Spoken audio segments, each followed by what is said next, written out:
વિદ્યાર્થીઓ અને વાલીઓ ખુશીના સમાચાર છે. એડમિશન કમિટીએ જો ચાલુ કરી દીધું છે ચોઇસ ફિલિંગ. ડિટેલમાં વિડીયો હું પછી આરામથી બનાવીશ, પણ હાલમાં તમારી જાણ ખાતર છે. અને જે 22 તારીખનો જે પ્રોબ્લેમ આવ્યો હતો એ પણ એડમિશન કમિટીએ એડજસ્ટ કરી દીધો છે કે 22ની સાંજ સુધીમાં રિઝલ્ટ આવી જાય. એટલે 22ના તમારે શું કરવાનું એ તમારા ઉપર છે, પણ 23થી તમે જોઈન કરી શકો, અપગ્રેડ થાય તો ત્યાં, અને નહીં તો જૂની કોલેજમાં.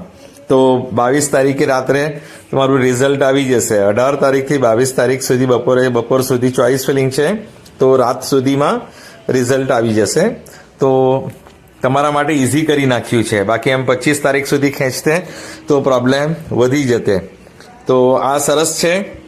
હવે તમારે 22 તારીખે નહીં પણ જવું હોય તો વાંધો નહીં, 22નું રિઝલ્ટ જોઈને 23એ પણ કોલેજ જોઈન કરી શકો છો. અને પહેલા દિવસે તો કોઈ વધારે કંઈ ભણાવતા તો હોય જ નહીં, ઇન્ટ્રોડક્શન જ હોય.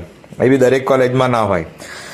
તો આ ખુશીના સમાચાર છે. એડમિશન કમિટીએ વિદ્યાર્થીઓને ફાયદો જોયો છે અને જલ્દી રિઝલ્ટ ડિક્લેરેશનની ડેટ આપી દીધી છે. અને ડિટેલમાં હું વિડીયો પછી બનાવીશ. ચેનલ સાથે જોડાયેલા રહો જેથી સમયસર બધી માહિતી મળતી રહે. Thank you so much for listening, liking, subscribing and sharing.